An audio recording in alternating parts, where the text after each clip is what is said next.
അസ്സലാമു അലൈക്കും വറഹ്മത്തുള്ളാഹി വബറകാതുഹു. പ്രിയപ്പെട്ട പൊന്നുമക്കളെ, ഞാൻ കാസിം ദാരിമിയാണ്, വെള്ളിയോട്ടപ്പള്ളിയിലെ ഖാദി ഉസ്താദ്. എല്ലാവർക്കും സുഖമാണല്ലോ അല്ലേ? നാളെയോ അല്ലെങ്കിൽ മറ്റന്നാൾ എന്തായാലും നമുക്ക് പെരുന്നാളാണല്ലോ. അൽഹംദുലില്ലാ, എല്ലാവർക്കും പുതിയ വസ്ത്രവും മറ്റുമൊക്കെ എടുത്തിട്ടുണ്ടാകും എന്ന് വിചാരിക്കുന്നു. അള്ളാഹു സന്തോഷത്തിലാക്കി തരട്ടെ. പെരുന്നാൾ നമുക്ക് ആഘോഷിക്കാനുള്ളതാണ്. പെരുന്നാൾ ദിവസം നോമ്പെടുക്കൽ ഹറാമാണ് എന്നാണല്ലോ പരിശുദ്ധ ദീന് തന്നെ നമ്മളെ പഠിപ്പിക്കുന്നത്. അന്ന് നല്ല വസ്ത്രം ധരിക്കണം, നല്ല ഭക്ഷണം കഴിക്കണം, അതേപോലെ നമ്മൾ അയൽവക്കങ്ങളിലും കുടുംബ വീടുകളിലൊക്കെ വിരുന്ന് പോകണം, കൂട്ടുകാരെയൊക്കെ പരസ്പരം കാണണം, സന്തോഷിക്കണം. വളരെയേറെ ആഹ്ലാദമുള്ള ഒരു ദിവസമായി പെരുന്നാളിനെ നമ്മൾ മാറ്റണം. പക്ഷേ ആഹ്ലാദിക്കുമ്പോൾ നമ്മളൊക്കെയും പ്രത്യേകം ശ്രദ്ധിക്കേണ്ട ഒരു കാര്യമുണ്ട്. ലോകം വലിയ സങ്കടത്തിലാണ്, ഭയത്തിലാണ്. നമ്മളെ വാപ്പയും നമ്മളെ കാക്കയും നമ്മളെ വീട്ടിലുള്ള പലരും ഗൾഫ് നാടുകളിലുണ്ട്. അവരൊക്കെ വലിയ വേദനയിലും പേടിയിലുമാണുള്ളത്. കാരണം യുദ്ധത്തിൻ്റെ വാർത്തകളെല്ലാം നിങ്ങളെല്ലാവരും കാണുന്നുണ്ടാവുമല്ലോ. കാരണം സങ്കടകരമായി പലർക്കും ജോലിയില്ല, പലർക്കും പുറത്തിറങ്ങാൻ കഴിയുന്നില്ല, എയർപോർട്ടുകളൊക്കെ അടക്കപ്പെട്ട് ഫ്ലൈറ്റ് അങ്ങോട്ടും ഇങ്ങോട്ടും യാത്രയില്ല. ഗൾഫിൽ നിന്നൊക്കെ നിങ്ങളെ വാപ്പയും മിക്കാക്കയൊക്കെ വിളിക്കുന്ന സമയത്ത് അവരുടെ റൂമിൻ്റെ മേലെ കൂടെ ഡ്രോണുകൾ പറക്കുന്നതും മിസൈലുകൾ ചീറിപ്പായുന്നതൊക്കെ ഏറെ ആശങ്കപ്പെടുത്തുന്ന വാർത്തയാണ് അവർ പറഞ്ഞുകൊണ്ടിരിക്കുന്നത്.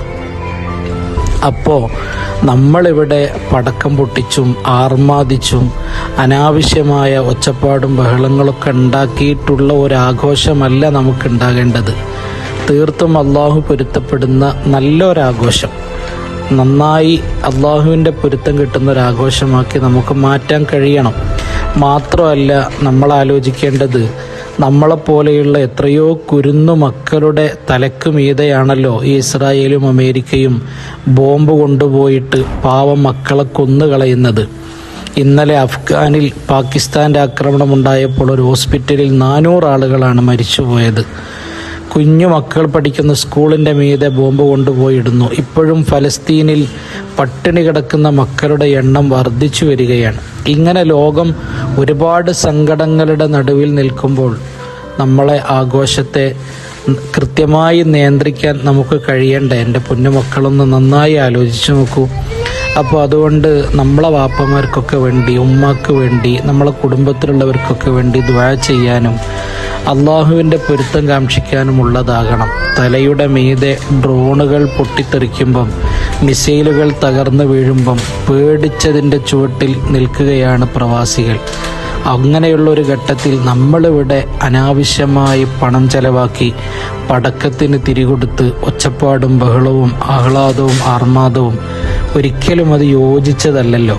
അത് നമ്മളെ മനസ്സുകൊണ്ട് ആലോചിച്ചാൽ തന്നെ നമുക്ക് മനസ്സിലാക്കാൻ കഴിയുമല്ലോ. അതുകൊണ്ട് നല്ല സന്തോഷത്തോടുകൂടെ അള്ളാഹു പൊരുത്തപ്പെടുന്ന മാതൃകാപരമായ നല്ല ആഹാരം കഴിച്ചും കുടുംബത്തിൽ പോയും സന്തോഷിച്ചുമൊക്കെയുള്ള ഒരു നല്ല പെരുന്നാളാകണം. എല്ലാവർക്കും അഡ്വാൻസ്ഡായി പെരുന്നാൾ ആശംസകൾ നേരുന്നു. നമ്മളെ പ്രവാസികൾക്കൊക്കെ വേണ്ടി പ്രത്യേകം പ്രാർത്ഥിക്കണം നമ്മളൊക്കെയും. ഇൻഷാ അല്ലാഹ്. അസ്സലാമു അലൈക്കും വറഹ്മത്തുള്ളാഹി വബറകാതുഹു.